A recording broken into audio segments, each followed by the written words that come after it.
चलिए अब बात करते हैं लूट के हिस्से कितने किस्से। सौरभ शर्मा की हम बात कर रहे हैं। जिस तरह से करोड़पति कांस्टेबल से जुड़ा ये पूरा गड़बड़झाला सामने आया, सौरभ शर्मा मामले से जुड़ी महत्वपूर्ण जानकारी है।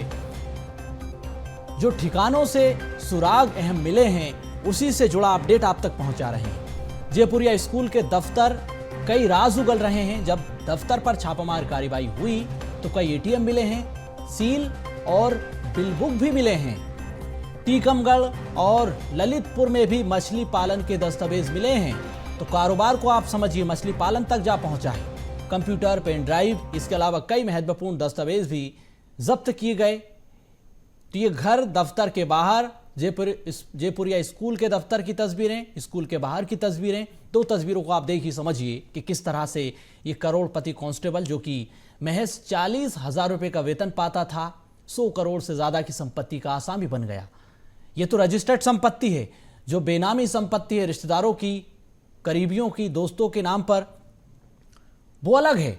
लेकिन जब छापे पड़े तो राज खुलते चले गए। E7 अरेरा कॉलोनी पर भी छापा पड़ा तो ईडी की एंट्री, स्टेट एजेंसियों की जांच का दायरा जिस तरह से बढ़ा है, स्टेट एजेंसियों ने इस पर लोकायुक्त ने कार्रवाई की। उसके बाद ईडी की एंट्री हुई। जब ईडी ने जयपुरिया स्कूल के दफ्तर के ठिकानों पर छापामार कार्रवाई की, सौरभ शर्मा के घर पर छापामार कार्रवाई की, तो कई दस्तावेज मिले, एटीएम मिले, सील मिली, बिल बुक भी मिले हैं, मछली पालन से जुड़े कारोबार के दस्तावेज भी मिले हैं। तो आप समझिए कि कैसे 40,000 रुपए का वेतन पाने वाला एक कर्मचारी, एक कांस्टेबल 100 करोड़ से ज्यादा की संपत्ति का आसामी बन गया। दूसरी महत्वपूर्ण बात यह कि एक बंगला हाल ही में सौरभ शर्मा ने खरीदा था। बीते 20 साल के भीतर 4 मालिक बदला चुके हैं।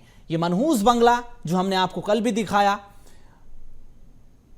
20 साल के भीतर 4 मालिक बदला चुके हैं, चारों बर्बाद हो चुके हैं। सौरभ शर्मा ने सस्ते में बंगला खरीदा तो बर्बादी का आलम देख रहे हैं कि किस तरह से top down corruption, up down corruption, नीचे से ऊपर तक पूरा एक गड़बड़झाला। तो परिवहन विभाग में जिस तरह से इस पूरे नेक्सस को, गड़बड़झाले को अंजाम दिया गया। फोन उठा रहा है, मैं कोई मुझे फोन कर रहा है। केवल एक लड़की आई। आंटी बस किसी एक लड़की से बात कर लीजिए। मैं कर तो रही हूँ और क्या जरूरी नहीं, ऐसे बहुत भीड़ है, हम आराम से बात करेंगे। हम आपको पक्ष रखना चाहते हैं, बैठ के आराम से। 10 मिनट में सारी बातें हो जाएंगी। 10 मिनट भी नहीं, 10 मिनट भी 10 मिनट भी बहुत है। आंटी वो आपको सोने का जिक्र किया, क्या आपके खानदानी सोना है वो? जी कौन सा सोना? वो जो सोना गाड़ी मिली है गाड़ी में, उसके बारे में हमारी ना तो गाड़ी ना हमारा सोना, क्या जबरदस्ती। आपने ये भी कहा था आंटी की वो जो गाड़ी है वो सब लोग इस्तेमाल करते थे ऑफिस में। जानकारी नहीं है, मैं तबीयत खराब है मेरी बहुत, मैं डॉक्टर के यहाँ जाना चाहती हूँ, मुझे प्लीज क्षमा करें। बस आंटी आप पर एक चीज सुन लीजिए। आप लोग है ना ऊपर से कैमरे लगा के क्या कर रहे हैं आप लोग? आप पर ये जो आरोप लग रहा था आंटी कि आपने गलत एफिडेविट दिया था सौरभ उसका की जवाब मैं कोर्ट में दूंगी, मैं कोर्ट में दूंगी सब चीजें। अच्छा मुझे एक सवाल, आपकी तरफ से कोई याचिका लगाई है? हाँ वो याचिका मैंने लगाई थी, वो आपको पता होगी, सबको पता है, आप ही आई गई है। ठीक है आंटी, आपने इतने सवालों के जवाब दिए, एक बार बात तो कर लीजिए। आप आ रही हैं, बात कर रही है तो एक बार सामने आके नॉर्मल बातचीत। तो सौरभ शर्मा की ये मां थी जिन्होंने मीडिया कर्मियों को कुछ जानकारी तो दी, लेकिन अब वो कह रही है कि जो भी सवाल जवाब हैं कोर्ट में होंगे, कोर्ट में वो पूरी जानकारी देंगी। इस पूरे केस से जुड़े कई सवाल उनसे पूछे गए जिनमें से उन्होंने कुछ जवाब दिए हैं, लेकिन वो ये बात भी कहती हुई नजर आई कि अब जो भी होगा कोर्ट में होगा। तबीयत उनकी फिलहाल खराब है, डॉक्टर्स के पास वो जाना चाहती हैं, इलाज कराना चाहती हैं। मीडिया कर्मियों को कोई जवाब वो नहीं देना चाहती हैं। जो भी जवाब होंगे अब कोर्ट में होंगे। तो सौरभ शर्मा के घर के बाहर की तस्वीरें आपने देखी। सौरभ शर्मा की मां की फिलहाल तबीयत खराब है, बीमार हैं, उन्हें इलाज की बेहद जरूरत है। जो भी सवाल जवाब होंगे कोर्ट में होंगे। वो स्पष्ट कर चुकी हैं कि अब मैं जो भी बात रखूंगी कोर्ट में रखूंगी। तो दो तस्वीरें आप देख रहे हैं, एक तस्वीर E7 की जहां पर सौरभ शर्मा का जयपुरिया स्कूल का दफ्तर, वहां पर छापामार कार्रवाई ईडी ने की। दूसरी तस्वीर सौरभ शर्मा के घर के बाहर की आप देख रहे हैं, जहां पर उनकी मां रहती हैं। अभी मां उनकी भोपाल में ही रहती हैं। उनके घर पर जब पत्रकार पहुंचे, मीडिया कर्मी पहुंचे, बात करने की कोशिश की तो उन्होंने स्पष्ट शब्दों में कहा कि अभी तबीयत खराब है, बीमार हूं, डॉक्टर्स के पास जाना चाहती हूं, इलाज की बेहद जरूरत है। जो भी सवाल जवाब होंगे कोर्ट में होंगे। जो याचिका जमानत के लिए उन्होंने लगाई है उसका भी उन्होंने जिक्र किया है। तो सौरभ शर्मा केस से जुड़ा ये पूरा अपडेट आप तक पहुंचा रहे हैं। जिस तरह से इस पूरे केस की परत दर परत परतें खुलती चली जा रही हैं। ग्वालियर जबलपुर में छापामार कार्रवाई हुई।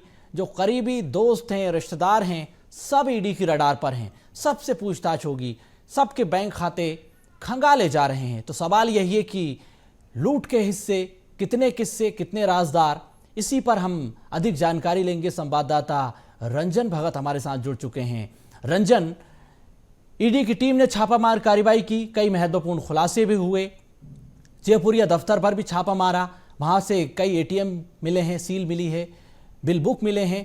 उसकी जानकारी भी आप दीजिएगा। दूसरी महत्वपूर्ण बात यह कि जब आप भी पत्रकारों के साथ उनकी मां से बातचीत करने पहुंचे तो उनकी मां की तबीयत फिलहाल खराब है। सवाल जवाब जो भी होंगे अब कोर्ट में होंगे। रंजन।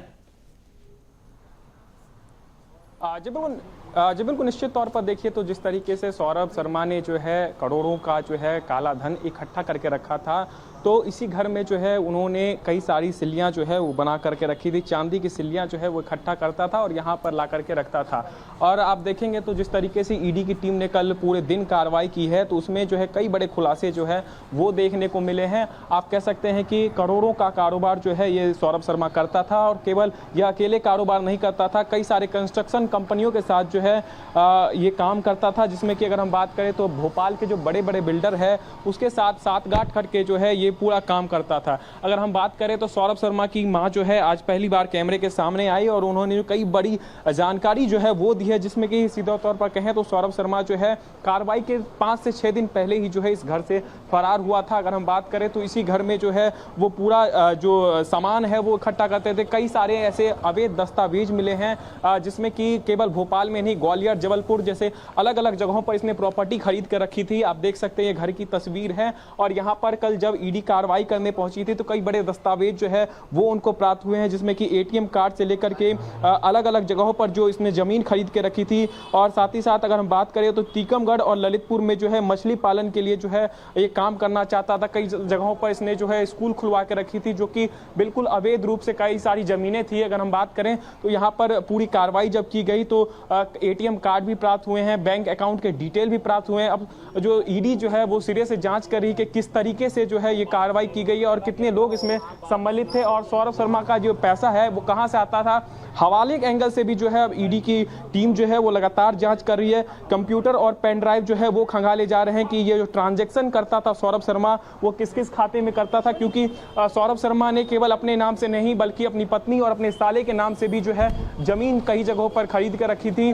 और जिसके कारण जो है वो अलग अलग बैंक के खातों में भी जो है पैसों को ट्रांसफर करता था और लाता था, क्योंकि काफी भारी मात्रा में सोना वो जो पुलिस को बरामद हुई थी वो सौरभ शर्मा की ही गाड़ी थी, वो चेतन की गाड़ी थी जो कि सौरभ शर्मा जो है उसका उपयोग करता था। अभी फिलहाल उसकी मां ने जो है ये भी जानकारी दी है कि वो चेतन शर्मा और उसके दोस्तों को जानती थी पहले से, क्योंकि वो कई बार जो है इस घर में आ चुके थे और नॉर्मल बातचीत करते थे। लेकिन उसकी मां को भी इसके बारे में कोई जानकारी नहीं थी। लेकिन अब ये पूरा जो मामला चल रहा है अब ये कोर्ट में भी पहुंच चुका है और इनकी मां के ऊपर भी जो आरोप लगाए जा रहे हैं उसको लेकर के अब तमाम सारी चीजें जो है वो कोर्ट में कार्रवाई भी की जाएगी। लेकिन फिलहाल जो दस्तावेज ईडी की टीम को प्राप्त हुए हैं और लोकायुक्त की टीम ने जिस तरीके से कार्रवाई की थी, अब जो है वो जांच का विषय जो लगातार बना हुआ है। कल भी पूरे दिन यहां पर ईडी की टीम पहुंची थी, उन्होंने कार्रवाई करने का काम किया है और कई महत्वपूर्ण दस्तावेज जो है वो ईडी की टीम को मिले हैं। उसी के आधार पर जो है अब कार्रवाई की जाएगी। आप देख सकते हैं अभी भी इस घर में जो है सौरभ शर्मा की मां रहती है, फिलहाल अभी बीमार है, वो बाहर भी नहीं जा पा रही है, क्योंकि जिस तरीके से इस घर में ईडी की टीम और लगातार अन्य टीम जो है यहाँ पर पहुंच रही है और लगातार छापेमार कार्रवाई कर रही है। तो ऐसे में सौरभ शर्मा की मां ने एक और बड़ी जानकारी दी कि उनको जान का भी खतरा बताया है। और सीधे तौर पर आप देखेंगे तो तमाम सारे लोग जो है यहाँ से जो भी आसपास से गुजर रहे हैं वो लगातार इस घर पर नजर बनाए हुए हैं, क्योंकि जिस तरीके से ये करोड़ों का मामला जो है